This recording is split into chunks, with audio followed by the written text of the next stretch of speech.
Hey everybody, Josh Sigurdson of World Alternative Media here, and I'm joined by the one and only Freeway Rick Ross. First of all, thank you for joining us. No doubt. Thank you for having me.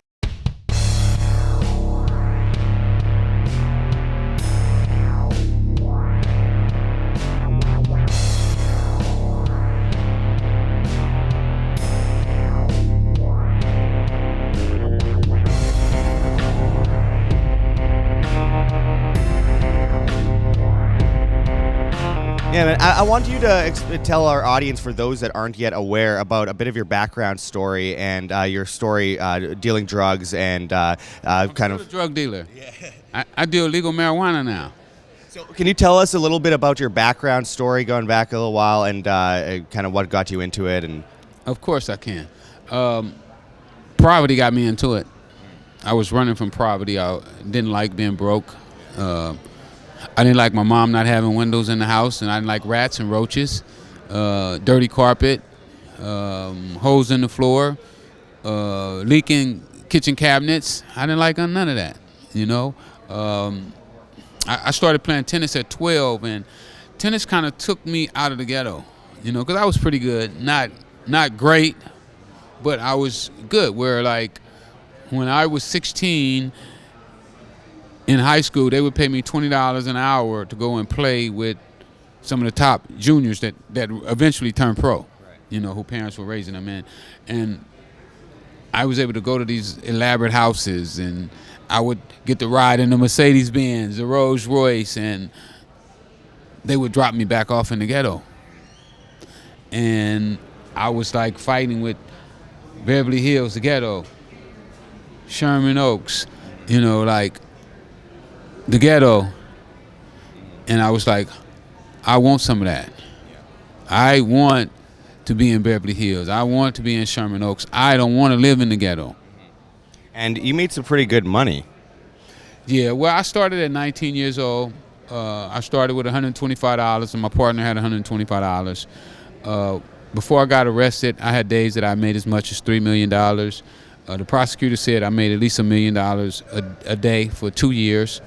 So I made quite a bit of money. But what I found out, the genius in the whole situation was that a person without a high school diploma, with no formal education, could take $250 and turn it into $1 million a day, and sometimes $3 million a day. That was amazing. And when I was doing it, I didn't think it was amazing. It was only after, when I was in prison, I learned how to read and write at 28 years old, and I started to read all of these great books, you know. And when I started to read those books, I started to see the principles that I was using in some of their game plans as well. Well, I mean, it shows that you were a very good businessman, obviously, to make that kind of money in that kind of business. And obviously, there's a lot of dangers to that industry as well. But I wanted to ask, because obviously probably one of the biggest drug dealers in the world is the government. I mean, the government's heavily involved in drug dealing. They're running drugs, they're running guns all over the world. And I wanted to ask, did you? You brought up a good question. Yeah. Do you bump into government often when you bump into them, huh? Well, you know, first of all, my informant, who was also my drug supplier, was from Nicaragua. He was the Minister of Agriculture, if I say it right. You know, now y'all know if you go and look at my paperwork, they might say I'm retarded. Because I didn't do well in school at all. All the best people didn't do too well in school. Maybe it's something about our school system, huh? Yeah. So this guy was the Minister of Agriculture for Nicaragua. They had a civil war going on in Nicaragua where the Russians was on one side and the U.S. was on one side. Just like, what is that? The war they got going on right now. We got the big thing about Bush and holding out the funds. It's something about wars and politics and money that it always creates a stink, if you know what I mean. Well, Russia's on one side, America's on one side. So the guys that America was backing was dirty. They were killing people, raping women. So Congress, you know, is a group of people, and they looked into it and had a conscience and said, you know, how can we back a guy that is raping and killing kids and doing all this here? We can't do it. So they cut off funds. Russia gave the Sandinistas $100 million to go get them. Like, y'all go get them. Now, Ronald Reagan and George Bush, in their minds, says, if we lose this war, Russia's really going to be in our backyard. They already got Cuba. Now they're going to have Nicaragua. They're going to be on our continent. They could be marching down the streets of America. We're going to do whatever we can. I mean, Reagan has a video where he said he'll always be a Contra. Well, they allowed these guys to start bringing cocaine in exchange for money and drugs and to make this war, because they needed the money to come from a source that Congress couldn't know because it was illegal. If you supported the Contras, you were literally breaking the law. It would be almost be like now if you gave money to Iran. You know, you're a private citizen and you go and you give Iran some money. You're breaking the law. They could put you in jail for that. So they needed to have a way that they could get money and nobody would know. Where's that? The drug trade. Well, and I mean, they've been so heavily involved, and obviously one has to look at the war on drugs no further than the war on drugs, you know, propping up the war on drugs while arming and funding cartels in Mexico and in Central America. And then these guns come in and they bust people, and then I just feel like they're creating a culture. They changed the law. Yeah. They went from powder cocaine was, crack cocaine was 100 times worse than powder cocaine. They knew that most of the people who went to jail for crack cocaine was black. Yeah. And most of the people that snorted cocaine was white. Yeah. So they put in a law that could be considered racist. Yeah. If you looked at it. I ain't saying that it is, but it would look like it if you went with. That's something I want to ask you about, though, is that there seems to be a concerted effort over history with the war on drugs in order to make African Americans more dependent and, push them into a welfare system by, bringing drugs into neighborhoods and cause, obviously disproportionately arresting African Americans versus white people and causing kind of like this, I guess it's kind of like a divide tactic. They drive people against each other. Absolutely. It's, and I don't know if they brainwash these cops.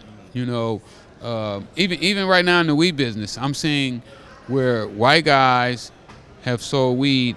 This system allows white people to have a second chance. When it's a black guy, he don't deserve a second chance. I will say there's one case that I know of, a man by the name of Michael Edwards, who was sentenced to 60 years in jail for a tablespoon of cocaine, but that was during the three-strike situation back in the early 90s. Clinton basically signed his death warrant, and it's just absolutely terrible. He's been in for 26 years. If you go with criminal and Clinton, he was the worst. Yeah. He took out the 2255. He gave you 1 year to prove you're innocent, and if you didn't, oh well. So that means if you pass your 2255, after you do your appeal, you get 1 year after that to file your 2255. Your 2255 is usually your last chance. So after 1 year, if you don't come up with evidence to show that you didn't do it, you don't have a way to get back in the courts.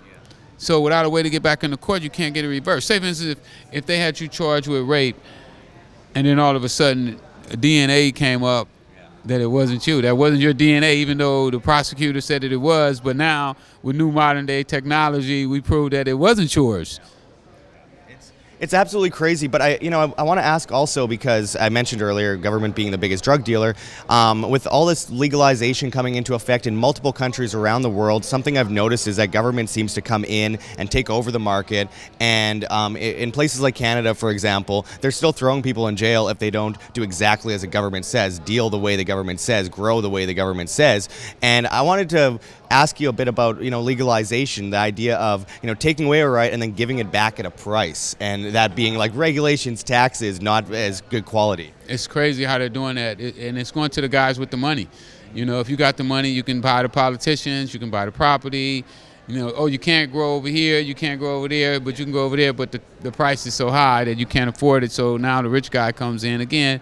It's all about this classism, that that is just taking over. And I see all these guys with the money, and you know, they feel like they're big shots, and I'm like, no, motherfucker, you just like me. You're going to get sick. You got to go to the toilet. You know, you got to piss. You know, different than I am. And you're going to have to eat. You know, you have to drink water, too. So you keep running around and doing all the shit you're doing, pouring your poisons everywhere because you got the money to make these motherfuckers turn their head. But one day, the same thing that get me going to get you, too. Just because you know, sometimes they feel like, oh, it's over there. It's not over here. So it's okay. It's not going to hurt my kids. You know, it may not hurt your kids, but it's going to get your grandkids or your great-grandkids. But somewhere down the line, we're all connected. You know, this planet is like one big body, and we're like the cells that run around the body. And if we don't take care of that body and fight off the germs, then we get infected. It all gets infected. And, you know, I want to ask you finally then, do you see a good environment going forward for people to open their minds, push away taboo, and accept, you know, not just marijuana, but, you know, cocaine, even everything as far as meth, for everything to be legalized, and not just legalized, but just not prohibited? Because obviously there's people with drug problems, there's serious problems out there, but the government seems to be one of the number one culprits of causing a lot of these problems and causing the divide and causing, as you mentioned, the classism. I want to ask, do you think that there is kind of an open road going forward to possibly just people self-regulating what they take or what they don't take? I see people waking up. I mean, the internet is like and crazy. Fuck the internet, man. Could you imagine where we would be without the internet? We would be like, oh, yeah, that's what happened.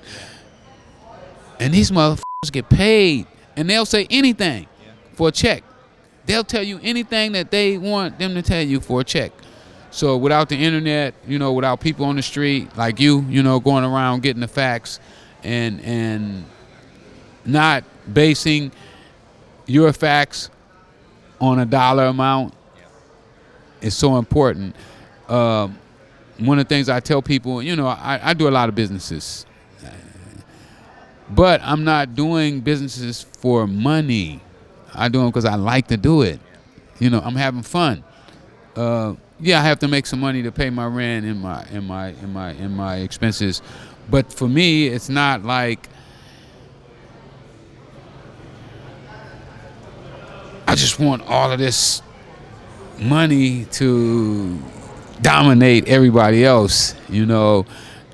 And if I dominate, I'm going to dominate the way I want to, not on right. I want to err on the side of right. You know, I don't want to be wrong. I don't want to do wrong. I never wanted to do wrong. And I've done some dumb stuff. I mean, if you looked at some of the stuff I've done, you probably would say, the guy's retarded. He's a total retard. But I wouldn't do those things right now because I look back and I say, damn, you was a retard. But you're trying not to be a retard. You're trying to do right, if that makes sense. Yeah, well, we all live and learn, and then obviously at the end of the day, you want to be able to sleep at night, right? And you got to have a clear conscience. So I really appreciate you joining us. Can you tell us where people can find more of your work and follow the stuff that you're doing? You can get me at Freeway Ricky on social media. I got my own website, freewayrickyross.com. You can get my merchandise. You can buy my books, too. My books are there. And if you go to my website and buy my book, I'll autograph it for you. If you go to Amazon, I will not autograph it for you. And you can't come to the party. I'm having a 100,000 book party when I sell 100,000 books.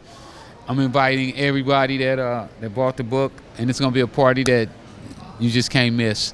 Everybody's going to want to get there, but I'm not going to let them in. All right. Well, I appreciate you joining us, man. Thank you. Like what you see, Hero M, don't forget to check the links below. GoFundMe, Patreon, Subscribestar. We really can't do it without you. We've been so insanely shadow banned, about 90% at this point, and 95% demonetized. As Susan Woznicki, the CEO of YouTube, comes in and says that she is shutting down quote-unquote controversial content and cutting out the views on this controversial content by 70%. She's been bragging about it. We need your help more than ever in this battle for truth in information. You guys are what keeps us alive, so we really appreciate just even $1 a month makes a huge difference. If everyone could give just $1 a month, we wouldn't even have to worry about competing against the mainstream propaganda networks. You can also donate to our Bitcoin address on the screen for you to scan if you please, as well as in the comments and description. Liking and sharing makes a big difference as well, and finding us on alternative social media platforms like float.app, that's flote.app, makes a huge difference. We're at Josh Sigurdson as well as at Wham. Float is replacing Facebook, YouTube, Twitter, Twitch, Tumblr, Reddit, and Patreon all in one with encrypted private messaging, and of course monetization on videos for creators, live streams with super chats in crypto, and most of all, no algorithm, because at the end of the day, it's all about reach, guys. This is all about actually reaching people with the message and waking up the public. You can also find us on Instagram, Twitter, Minds, BitChute, all sorts of different platforms. Try to follow us on as many things as possible, because very soon this channel will very likely just be completely deleted from YouTube, and you'll never see us again, and you'll be stuck with only the mainstream networks. Also, come on out and see us at Anarcho Vegas 2020 in Las Vegas, Nevada in July, where such speakers such as G. Edward Griffin and many others will be speaking. You could use promo code WHAM on your VIP tickets and save 10%, as well as buy extremely cheap tickets for just $20.20. You won't find a cheaper conference than this with such amazing names. Check anarchovegas.com for more information on that. We hope to see you out there. And anyway, I really appreciate all of you guys joining us. You make it possible for us to survive in this volatile, propagandized climate. Until next time, this is Josh Sigurdson signing out from World Alternative Media. Find the truth, be the change.